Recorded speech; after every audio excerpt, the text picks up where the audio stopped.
So tonight we're talking about getting out of the hurry and into the sacred for Christmas. Are you ready?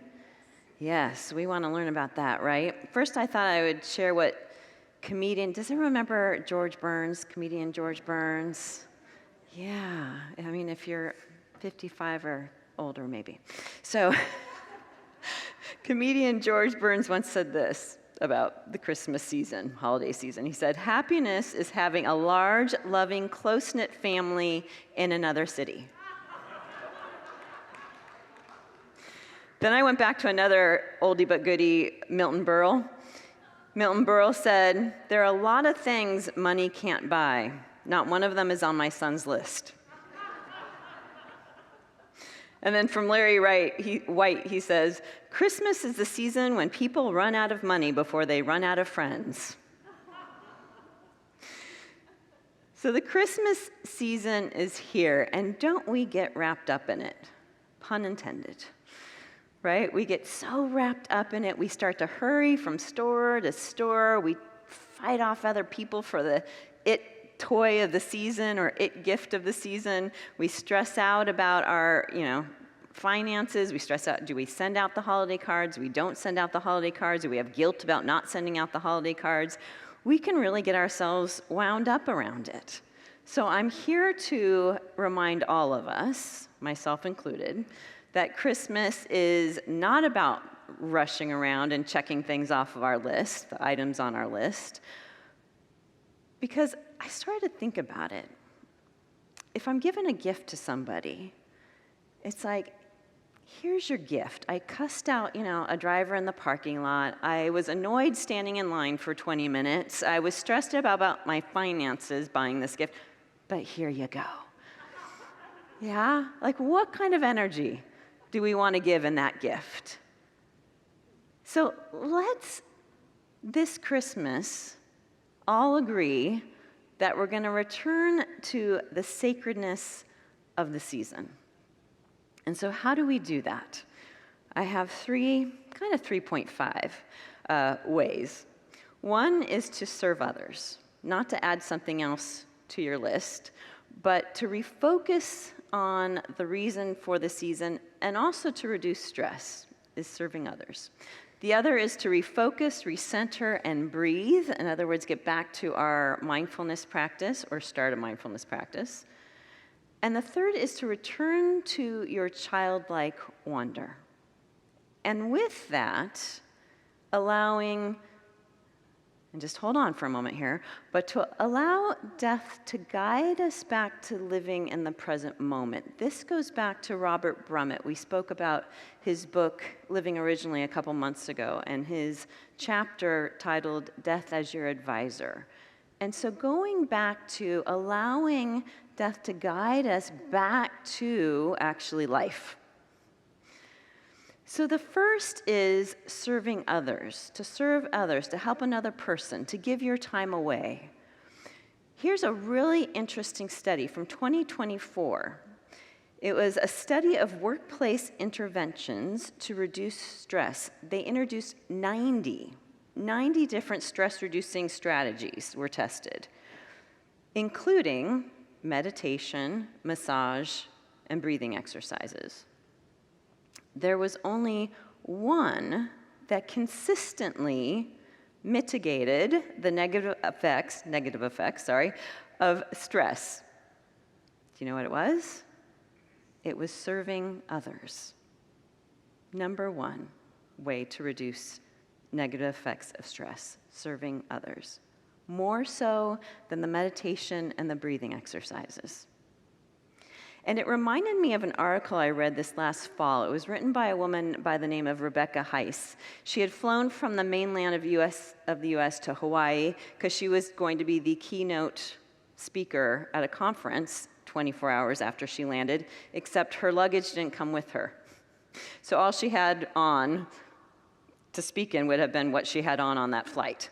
So she went to the concierge at the hotel, who noticed that she was in distress, not having luggage. She mentioned, I'm the keynote speaker at this big conference. Without hesitation, he got a car to come and pick her up to take her to some shops in the area. Well, after 3 shops of just Hawaiian shirts, She almost started crying, she said, in the corner of the store when the woman at that store noticed. And Rebecca explained her predicament. And the woman said, "Oh, sweetie, you aren't going to find what you need here. Here." And handed her the keys. The woman handed her keys to her personal car, which was a brand new convertible BMW. Said, "Take my car. There's a store 40 minutes away. Here's the address. Bring the car back when you're done." Well, she was flabbergasted, but she took the car. She got what she needed. She came back, and she thanked the woman. She said, "Why did you do this?" And she said, "Well, that's just how we take care of people around here." And she said, "If I'm to be honest, I've been really anxious about my daughter moving back to the mainland, and I just hope that someone will do something similar for her." So she gets back to the hotel, and the concierge asks how it went, and she explains the day. And as she's explaining what had unfolded, he gets tears in his eyes, hearing her story. Well, she goes back to her room, and a couple minutes later, she gets a box of chocolates with a note, a 2-page note.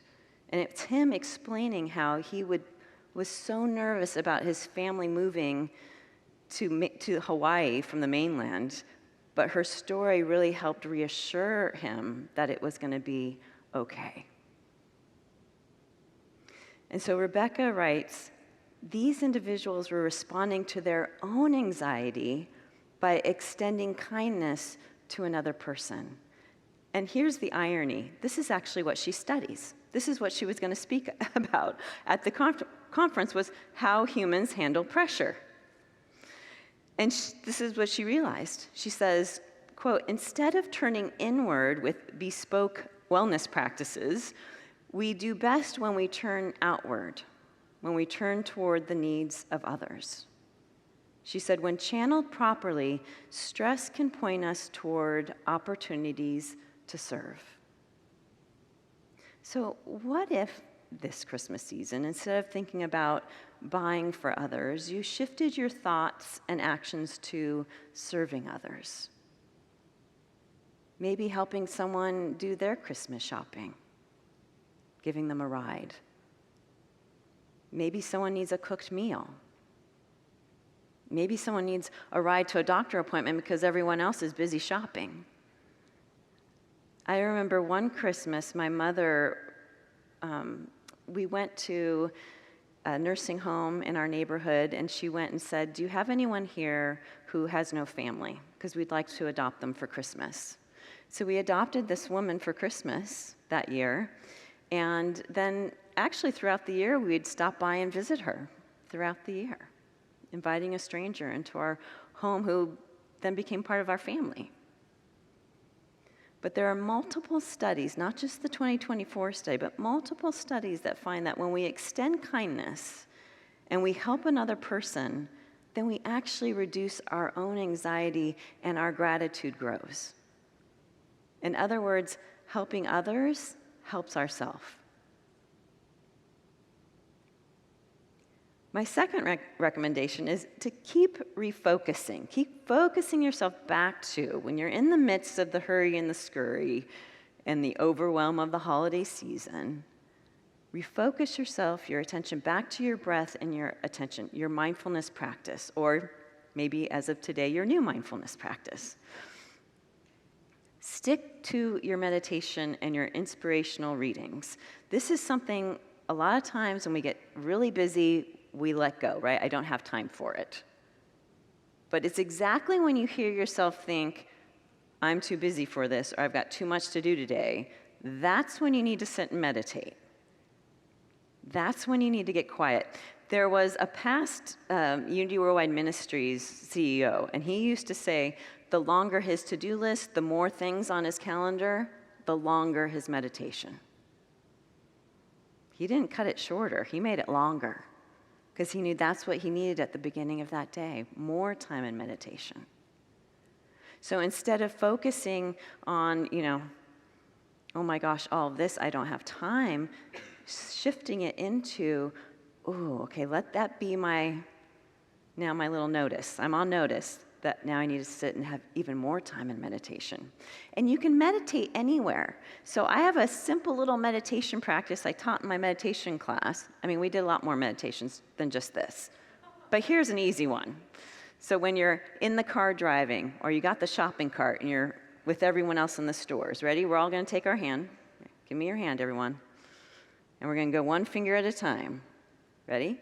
Peace begins with me. And you take a breath. And you do it again. Peace begins with me. Take a breath. You can also do this.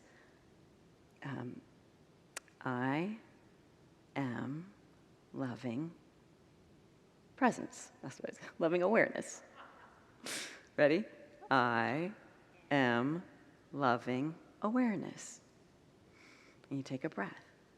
You can do that anywhere, at any time, to remind yourself that peace begins with you and that you are loving awareness. So again, instead of focusing on the to-do list or worrying about the cost of things, just let your breath breathe you and place your attention on, I get to do this, and I get to choose how I do this. Instead of an obligation, shifting it to, ooh, I get to do this, and I get to choose how I do this. So we do that by staying centered and remembering, what is the season really about? The season really is about the love for our family and our friends. It's also about the birth of Christ, right? So metaphysically meaning we let that Christ consciousness be born anew within us. Let me remember that Christ consciousness, that divine consciousness within, let me give birth to that again. So when you catch yourself saying, I have to, stop and shift to, I get to, or I have this opportunity to, or I am so blessed that I have the opportunity to, or I'm so blessed I have the resources to. And bring your Christ light to the activity. Bring your Christ light and Christ consciousness to the people around you. That's how we get into the sacredness of the Christmas spirit. So we don't stress about gifts. And I know this year, money is tight for a lot of people right now. And I have to say, my husband's here, we had some Christmases, money was tight. And you know, I remember one year my parents had given me their bread maker that they were all done with. And so I made different loaves of bread. I made sourdough. I made a herb focaccia. I made a sun-dried tomato. And I wrapped it up and I put a lovely note about how much I appreciated that person. There was a year I made soap. You know, I could get a big batch of different soap supplies, and I made a different scent for each person, thinking about them and what I think that they would enjoy. And a handmade Christmas card, again, explaining how much they mean to me throughout the year. I've made cookies. You can easily make cookies. But letting people know you care about them. Or we're here in Phoenix in December, January, go for a hike, go for a walk, have coffee together so you can spend quality time together. Make tea, bring it to the park, have a chat in the park in nature. That's one of the benefits of living in such fabulous weather, right? Having this time in nature and doing quality activities together that don't really cost much money, if anything at all. And repeat as many times as you need to and return to the thought, Christmas itself is a gift to me.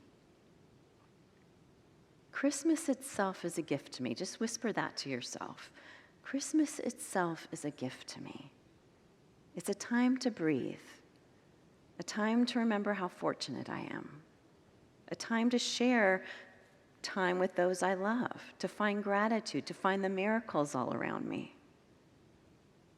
Better yet, Christmas reminds us that we can renew our minds and our souls at any time and be born again.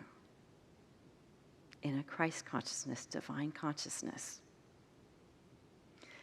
And then lastly, to keep the sacredness, return to childlike wonder and appreciation.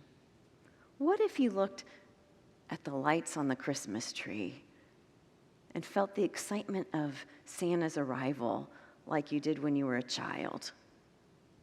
Can you remember that feeling? Just really sit for a moment in that feeling. Can you remember when you were little, the excitement of Santa's arrival? What would be under the tree? Do you remember the lights and putting the lights and maybe the ornaments up on the tree? Tapping back into that excitement of childhood around Christmas time. And then to aid us, this is my 3.5 as far as the points into sacredness, to aid us in appreciation of and the sacredness of Christmas. Again, what if we return to Robert Brummett's book, Living Originally, in which he had that whole chapter about death as my advisor, meaning not to view death as depressing or scary, but to allow death to guide us in how we live the present moment to the fullest. To allow the finite time that we have guide us and inspire us in the life we're currently living so that we can live life to the fullest. So when viewing Christmas through this lens, we can ask a couple questions like, if this was my last Christmas, where would my focus be? If this was my last Christmas, what would be important to me? It changes the feeling around it, doesn't it? Because if this was your last Christmas, how many of you would be running from store to store? How many of you would be stressing out about buying gifts? Anyone fighting crowds? Stressing about parking? Getting overwhelmed and anxious about the prices and the budget? No. If you knew this was your last Christmas, what would you be doing? Just consider it for a moment. If this was my last Christmas, what would I be doing? And then change how you approach this Christmas and this Christmas season. Let me live in the present moment so deeply as if it's my last, but to infuse it with life. And what's really, really, really important, make it meaningful, make it full of cherished moments and memories.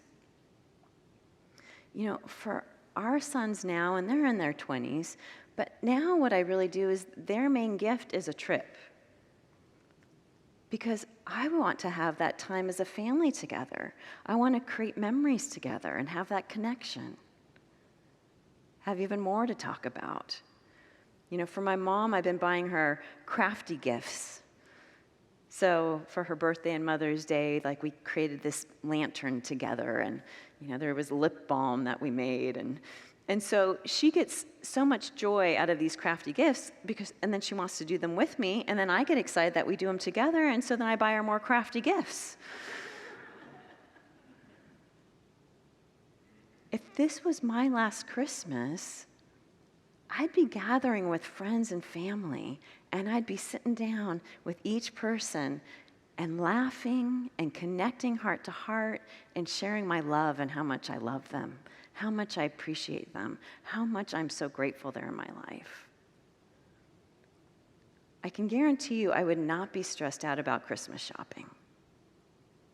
I would absolutely carry on our family tradition of playing Christmas music in the car and going out and looking at all the different Christmas lights in all the different neighborhoods, oohing and awing together, getting back to that childlike appreciation and wonder. I would return to what has given me Christmas joy since I was a child: family, togetherness. Adjust your plans for full sacredness and appreciation for life. And here's what Charles Schultz said: Christmas is a box of tree ornaments that have become part of the family. And isn't that true? When we start taking out our ornaments to decorate the tree, all the stories start. Remember, we got this in Austin, in that trip to Austin. Or here's Mom. Okay, we still have, I don't know, you guys. Like from 1975, when I was in kindergarten, I made a clay snowman ornament, and how it's not disintegrated, I don't know. I guess they made clay differently in 1975 than 2025. And the boys always tease me because they're not quite sure if it's a scary or a cute snowman. But it's there. It's on that tree. And then my boys always, because we have a photo of each of them at their first Christmas, a framed ornament, one of each son at their first Christmas. So one son will put his baby picture front and center on the tree and his brother's in the back of the tree. And then the next, brother comes along and switches it. But now it's become a game, right? And a traditional fun activity as part of the tree decorating. But my point is, it's the time with family and friends. It's making these memories. That's the gift. That's the gift. So here's what I want you to consider. If Mary could give birth in a barn and make it sacred, just imagine what you can do. As you go about this Christmas season, ask yourself, instead of feeling obligated, this feeling of obligation, what can I do to infuse sacredness into this moment?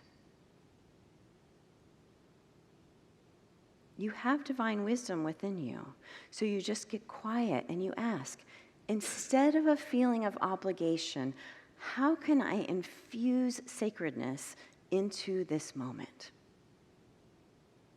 And then you listen to your inner guidance and you make the adjustments. And if you find yourself feeling overwhelmed and stressed about Christmas, you notice, you stop, you turn to mindfulness, you take a breath, you take your hand and you say, peace begins with me. You say, I am loving awareness. You change the focus. How can I make my gift list more about serving others, spending time with others versus buying? And remembering, I get to choose how I experience the Christmas season. I choose to infuse it with sacredness. And bring your love from Christmas's past into your heart. Find new ways to keep that childlike excitement and wonder of Christmas alive. And you can ask, if I knew it was my last Christmas, is this what I would be doing? And if the answer is no, make the adjustment. Each present moment is sacred and is the gift of life. And finally, Christmas is about peace. And it's about remembering that peace within you. It's about knowing that there's a divine spark in you. Shine it. Be like the Christmas star. Shine your light for everyone to see. Move from the hurry to the sacred, because you're a creative being and you co-create your life. So manifest with your emotions, with your intentions, and with your actions the Christmas you want to experience.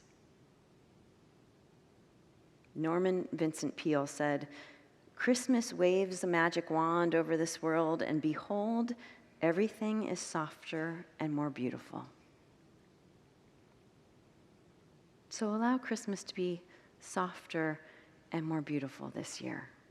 Better yet, be the magic wand. Be softer.